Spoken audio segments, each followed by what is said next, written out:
Queridos irmãos e irmãs em Cristo, celebrando o mistério da Santíssima Trindade nessa solenidade dentro do ano litúrgico, nós temos a oportunidade, através da Palavra de Deus e da liturgia, de contemplar Deus na sua essência.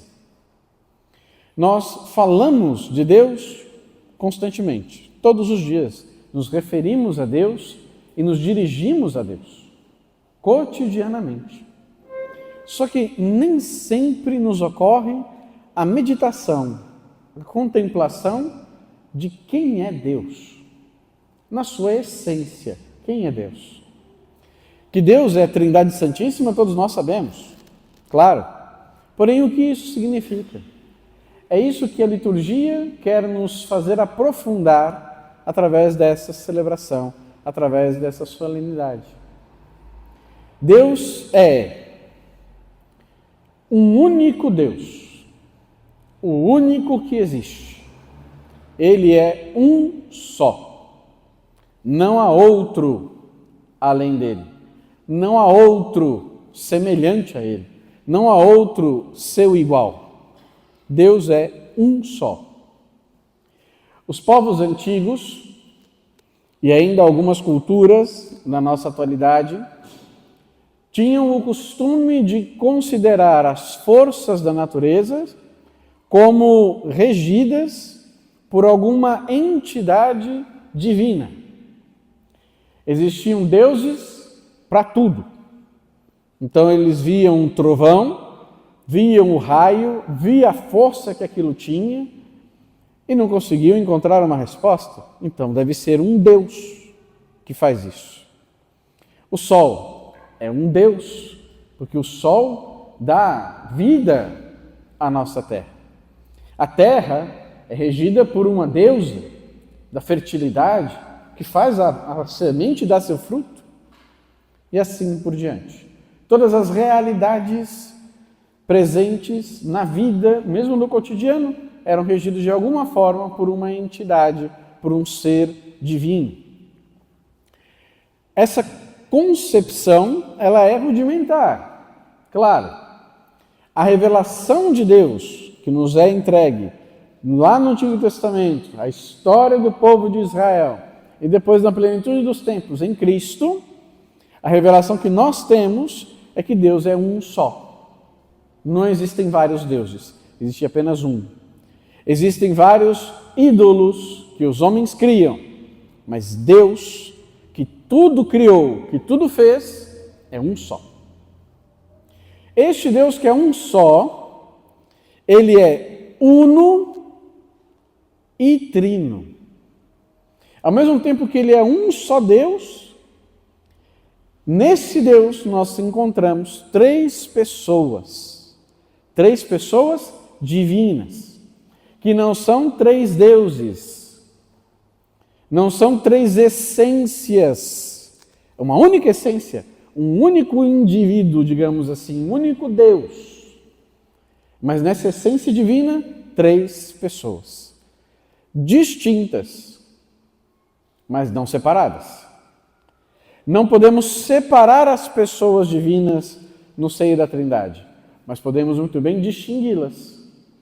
Não é uma salada, não é uma mistureba. São três pessoas distintas, ainda que inseparáveis. No começo da igreja, nos primeiros séculos, alguns autores tentaram entender melhor sobre isso. E tentaram explicar isso. Vários, aliás. E aí nós temos duas direções. Alguns acertaram e outros erraram. Os que erraram se tornaram depois hereges, porque mantiveram firmes a sua posição. Uma dessas heresias do início da igreja sobre a Santíssima Trindade era justamente que, como explicar que são três pessoas e um único Deus? Simples. Na verdade, então, é um único Deus e ele comparece, ele se manifesta, ele se faz ver, dependendo da circunstância, dependendo da fase da história, de uma forma diferente. Então, lá no Antigo Testamento, em toda a história do povo de Israel, quem apareceu foi o Pai. Então Deus vestiu a roupa de pai, de Deus Pai. Então ele compareceu assim para o Israel, para o seu povo. Depois chegou a plenitude dos tempos, e aí Deus vestiu a roupa de filho, vestiu a máscara de filho, e apareceu como filho, esteve conosco, caminhou com a gente. Depois que toda a missão de Jesus estava cumprida, ele subiu para o céu. E aí então desceu Deus de novo, o mesmo Deus. Aí agora ele desceu, só que agora com a roupa do Espírito Santo, para fazer a obra de Espírito Santo. Por mais que seja até mais fácil de entender, se fosse assim, seria mais claro, seria mais evidente, ao mesmo tempo é extremamente falso. Porque para dizer isso, eu tenho que descartar o Evangelho, em que Jesus explica com clareza, afirma mais de uma vez, o seu relacionamento com o Pai. Não é uma figura de linguagem, não é uma metáfora. Jesus está falando. E chega uma vez que Jesus chega a dizer, eu e o Pai somos um. Quando Jesus falou, depois de falar com a samaritana e chega os discípulos, Jesus diz para eles, o meu alimento é fazer a vontade do Pai. Portanto, não é possível acreditar que assim seja o mistério da Trindade. Ainda que seja bem simples de explicar e bem evidente, mas talvez até por isso. Se está explicado, se está resolvido e a Trindade ficou bem evidente, significa que aquela não é a explicação certa. Porque como explicar Deus na sua essência de uma forma que a mente humana pode simplesmente encaixotar e embrulhar para presente? Não seria Deus se assim fosse. E depois nós temos os que fizeram muito bem. Entre os que escreveram sobre a Trindade e fizeram muito bem, talvez o maior, o mais conhecido foi Santo Agostinho. Santo Agostinho escreve um tratado sobre a Santíssima Trindade, lindíssimo, bastante complexo, para não dizer complicado. Santo Agostinho era muito filósofo, então ele gastou toda a sua filosofia ali para explicar, de fato, o mistério da Santíssima Trindade. E ele nos deu explicações maravilhosas, aplicações maravilhosas. É muito mais claro o mistério da Santíssima Trindade para aquilo que Santo Agostinho nos explicou. Porém, claro, ele não explica tudo. Ele não disseca o mistério da Santíssima Trindade na sua obra. Não tem como, estamos falando de Deus. Mas Santo Agostinho, ele queria tanto explicar, ele queria tanto que as pessoas entendessem, que fosse evidente o mistério da Trindade, mesmo porque confusões já tinham acontecido. Então ele queria deixar claro, é assim, para não ter perigo de ninguém se desviar.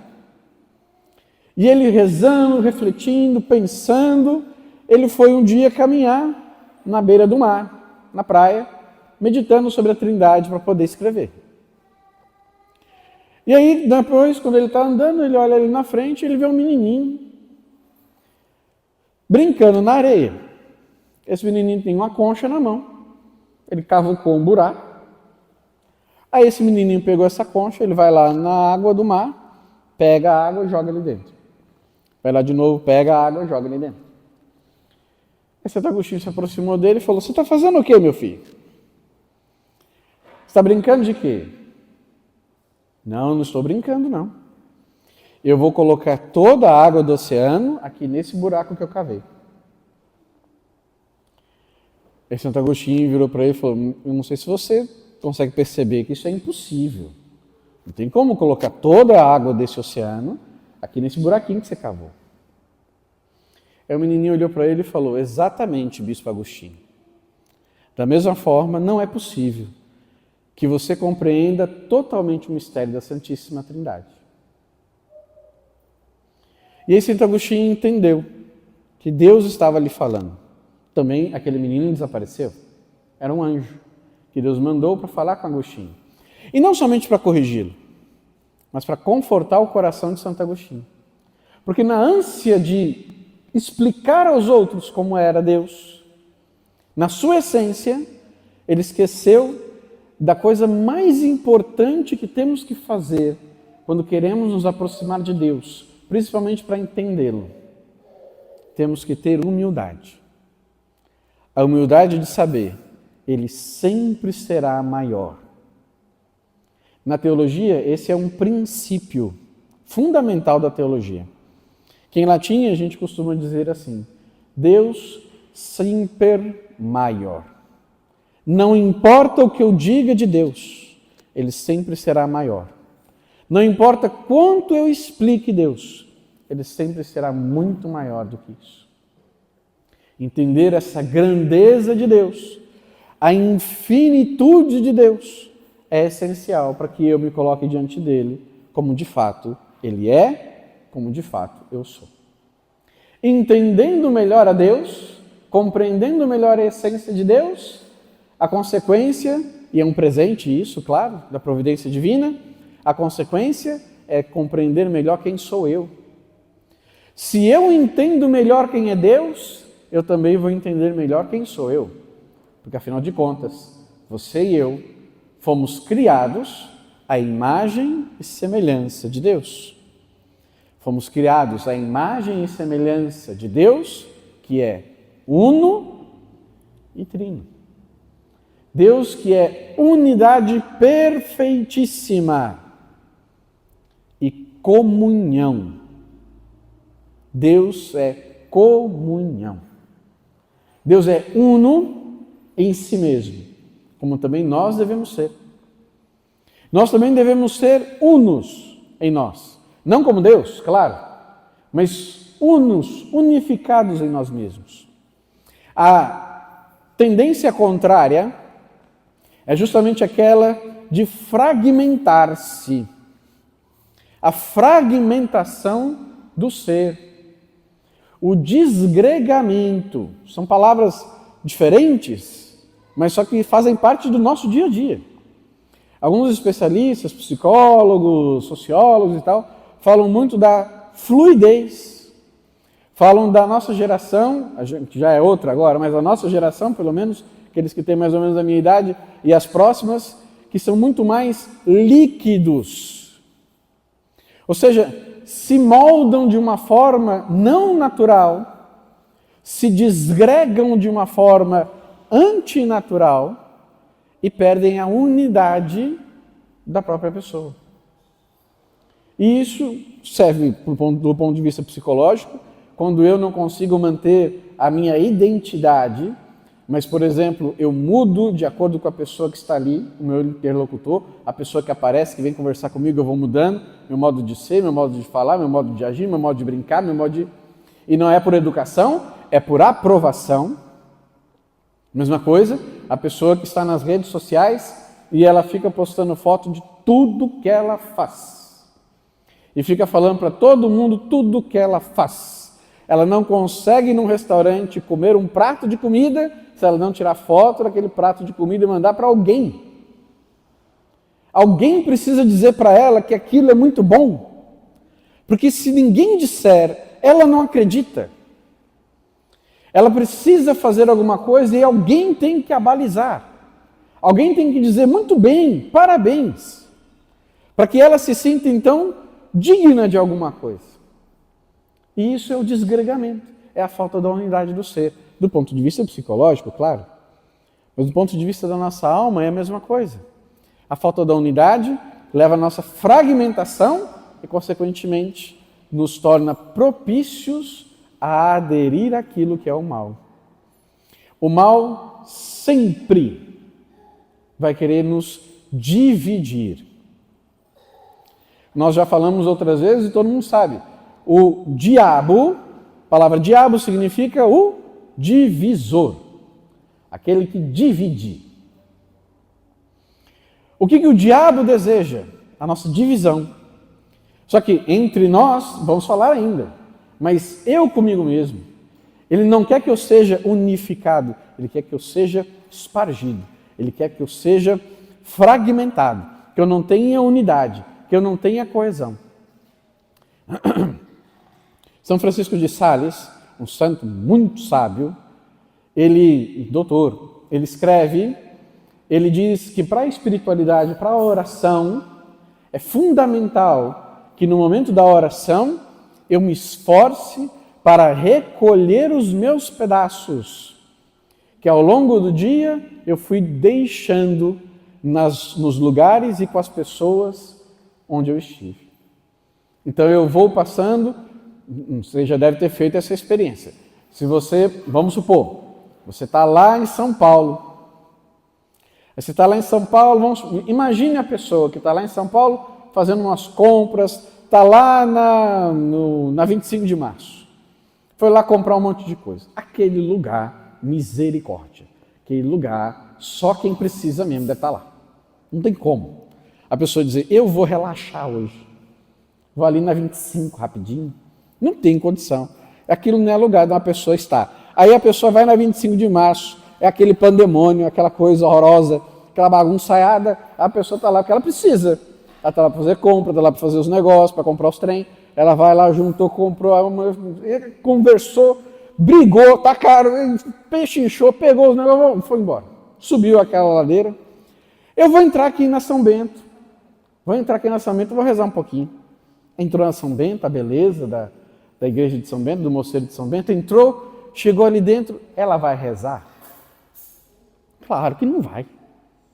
Não tem como. A pessoa ali acabou de sair daquele furdunço, entrar na igreja e já começar, oh Deus, oh glória, não tem como. A pessoa ela vai entrar, primeira coisa que ela vai fazer, se ela vai rezar mesmo, primeira coisa que ela vai fazer, ela vai silenciar. Ela vai acalmar. E aí, essa é a expressão de São Francisco de Sales, ela vai juntar os seus pedaços. Tudo que foi fragmentado, ela vai juntar de novo, e agora sim, ela consegue falar com Deus. E agora sim, ela consegue escutar a Deus. Porque justamente a nossa tendência é essa fragmentação. Nós devemos lutar pela nossa unidade, sermos uno em nós mesmos. Mas Deus não é apenas uno, Deus também é trino. Ao mesmo tempo que Deus é unidade perfeitíssima, Deus também é comunhão perfeitíssima. A comunhão das três pessoas no único Deus é para nós não apenas exemplo, mas é para nós forma. Nós somos criados à imagem e semelhança desse Deus trino, que é pura e perfeita comunhão. Portanto, também nós devemos viver constantemente em comunhão. Somos criados para a comunhão. E isso nos diz, em primeiro lugar, a nossa comunhão com Deus, profundamente unidos a Deus, em comunhão com Ele, nosso Senhor Jesus Cristo, Ele destruiu o muro de separação entre nós e Deus. Então agora estamos em comunhão com o Pai, vai dizer São Paulo. Em primeiro lugar, nossa comunhão com Deus. E depois a nossa comunhão uns com os outros, a nossa comunhão com os irmãos. Essa comunhão com os irmãos, ela vai se dar, em primeiro lugar, a nossa comunhão com a igreja. A igreja do Senhor, no mundo inteiro. Uma coisa bonita. Eu, particularmente, sempre fiquei muito tocado com isso. Vocês sabem que eu fui missionário, então já estive em muitos lugares. Mas uma coisa muito bonita, não importa o país, não importa o lugar.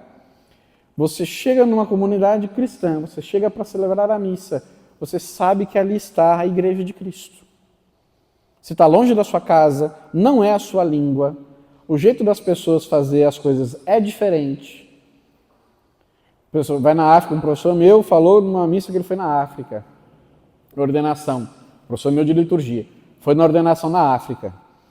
Ele foi espantado, a missa durou quase 6 horas, mas o povo estava gostando, é aquilo mesmo, daquele jeito. Aí ele falando o ofertório, o pessoal trazendo as oferendas para o altar, aquele ofertório não acabava nunca. O pessoal dava 2 passos para frente e 3 para trás. Dava 2 para frente, 3, não chegava nunca no altar. E vai dançando, e vai trazendo a oferenda, e vai entregando assim. Na maior alegria. Pronto. É o jeito deles. E ao mesmo tempo aí você vai na Alemanha, aí na Alemanha todo mundo quietinho, assim, centrado ali. Dai-vos a paz. A gente já aperta, dá um abraço. Eu vou passar lá mais tarde, tá bom. Pronto, nós. Aí na Alemanha, rapaz, o pessoal da Coreia bate a cabeça assim, pronto. Cada um tem um seu jeito diferente. Mas a gente chega lá, você sabe que você está em família.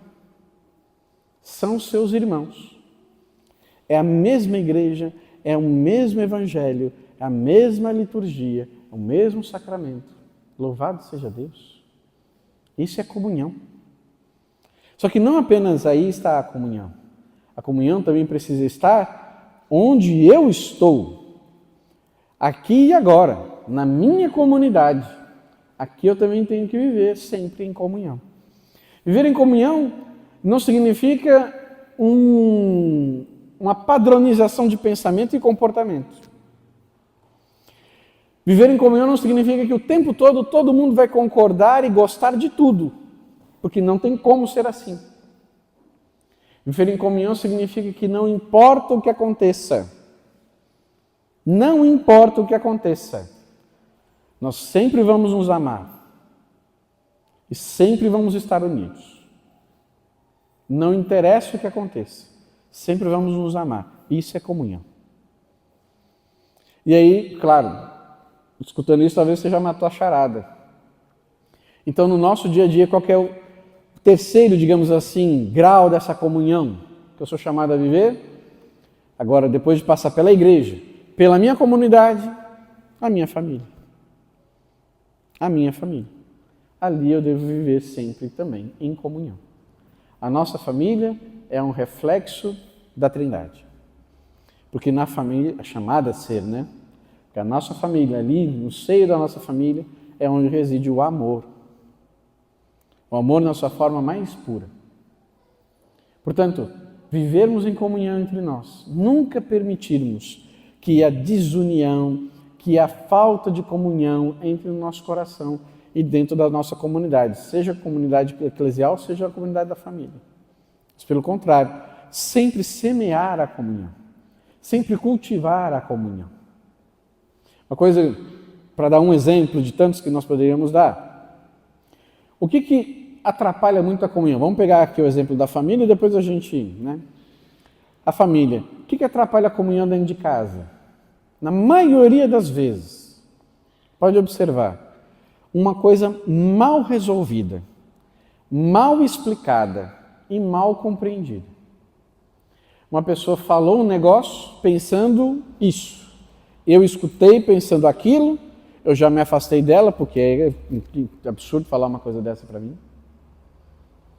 A intenção dela nunca foi me ofender, mas eu me senti ofendido, eu já me afasto. Sendo que eu poderia muito bem ir lá e conversar, para entender o que foi que aconteceu. Mas eu prefiro já me afastar. Eu prefiro já expulsar a pessoa da minha vida. Eu prefiro já jogá-la fora do que ir atrás do irmão. De alguma forma ir atrás do irmão, para não perdê-lo. Porque mesmo dentro de casa a gente pode perder uns aos outros. E eu conheço, imagino que você também conheça, famílias que tem gente que não olha na cara um do outro. Alguma coisa ali não está certa. Não tem como a gente olhar para isso e dizer que é normal. Isso não é normal. Isso não está certo. É necessário, portanto, entender o que aconteceu.